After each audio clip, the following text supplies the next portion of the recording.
I'm Erin Spinagle, here today at Bunker Hill Elementary. Join me today as we learn about some of the teachers here at the Home of the Bears on this edition of Be the Difference, West Virginia.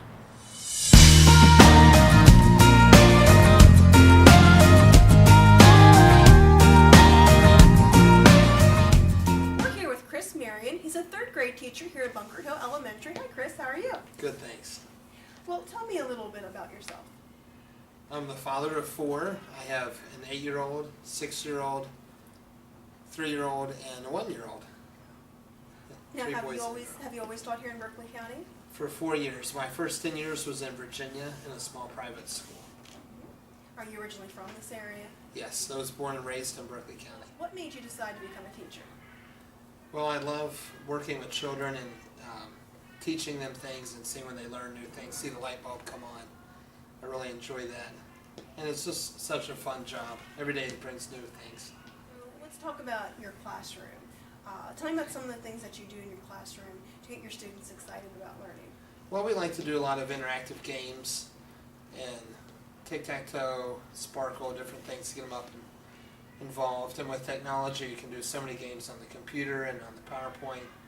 So do a lot of interactive games, learning games. Was there a particular unit or activity that you do with your students every year that they really enjoy or that you feel really gets a concept across to them? Yes, we do the states, the 50 states, and we do the 50 states song. And it's amazing how when you put it to music, how quick they pick it up. And all my students this year have learned their 50 states. And we also do times tables, and we do speed drills with those, and it really gets them motivated to beat the clock. And they all have earned their scoops as well for multiplication. What are some of the most important things that your students should know by the time they leave your classroom at the end of the Personally, day? I like them to have a joy of learning and to realize they can learn all the time, even outside the classroom. And I try to develop that with them, a sense of love for learning and citizenship things, academically, the CSOs. Something that you do to keep in touch with your parents or to communicate how your students are doing in your classroom? Well, I do a weekly newsletter called Third Grade Chronicles, and that goes out every Friday or Monday, depending on the week. But every week they get one of those, has their spelling list, vocabulary words, test schedule for the week, student of the week, the student that was student of the week that week, upcoming events, and then we'll have email back and forth. But I really like doing the weekly newsletter. It keeps parents, and they know what's going on. As a parent yourself, what do you think is most important to having your child reach their potential in the classroom? I think a good learning environment is very important, where the child feels comfortable and where they can learn without distraction, be motivated. If you could change the public's perception about one thing in education, what would it be? Being a teacher really is a lot more than the 9 to 5 classroom, or 9 to 3, 8 to 3. But there's so much more you have to give of yourself as being a teacher. So people could understand, the public, how much teachers have to give, and that it's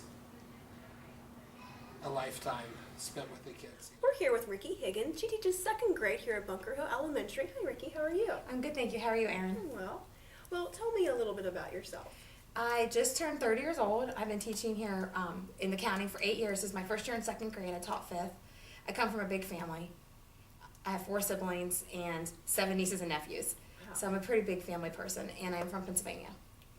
Did you go to schools here locally in West Virginia to get your degree? No, I went to Shippensburg in Pennsylvania, and that's where my master's is coming from, too. So what brought you here to West Virginia? When I had graduated Shippensburg with the biggest class at that time in the area, and a friend of mine had actually just applied here and spoke really highly of how much she liked it because she was a year older than me. So I applied, and luckily enough, when I went over to Mill Creek, that's where she was. They liked me and we hit it off, and I've been here ever since. Well, what made you decide to become a teacher? I think part of it is just not the fact that I like kids, and a lot of people say that, but just, and then the biggest part of it is making a difference. Like when you like this point in the school year, when you see a kid who struggled all year figure it out or write a sentence that they never been able to do, that makes the world of difference. What's the most important thing you want your students to leave your classroom with at the end of the school year? Every year that I have been teaching, I always say the most important thing is being a good person. I mean, because everyone teaches lessons and skills, but I think just letting them know that being a good person above all is the most important thing in life.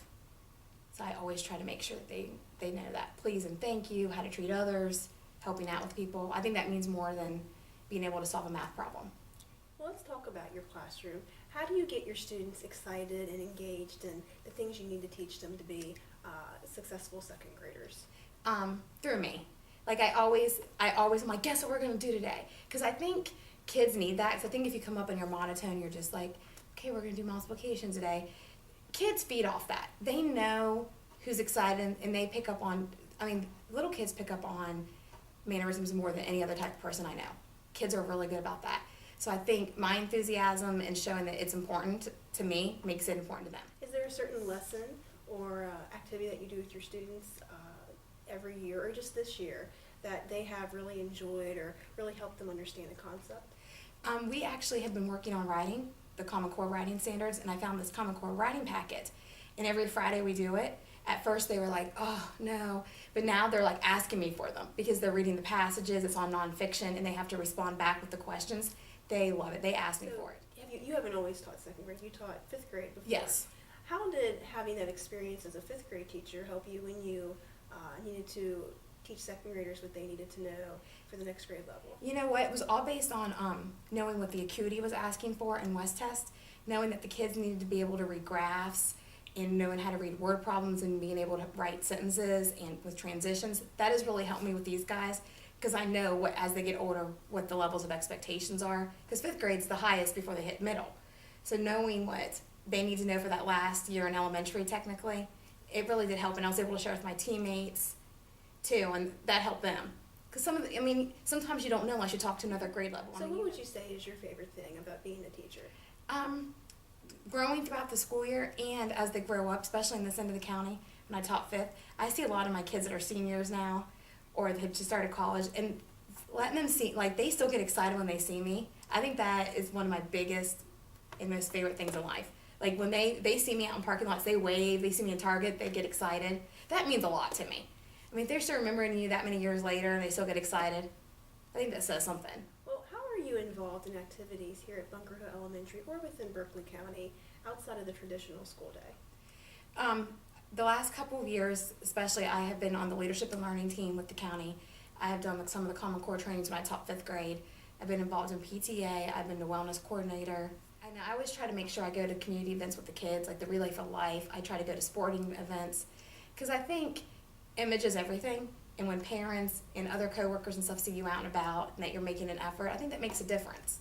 What's one misconception about the teaching profession that you wish you could clear for the public? I honestly think, especially after this year, is that we love snow days and summers.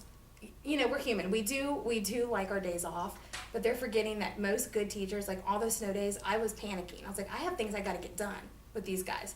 I have standards I have to teach. I have things I want to accomplish with them. I mean, we get just as frustrated as the parents do. And even during the summers, good teachers are taking trainings. They're in the classrooms working. And, you know, when my friends and other people say we have summers off, I'm like, you know what? Most good teachers are in the room, or they're out finding new things, or they're out taking extra classes or working on degrees. That's all for this edition of Be the Difference West Virginia. Join me next time as we learn more about the teachers here in beautiful Berkeley County. Until then, I'm Erin Spinagle, reminding you to be different, but more importantly, be the difference. I'll see you soon.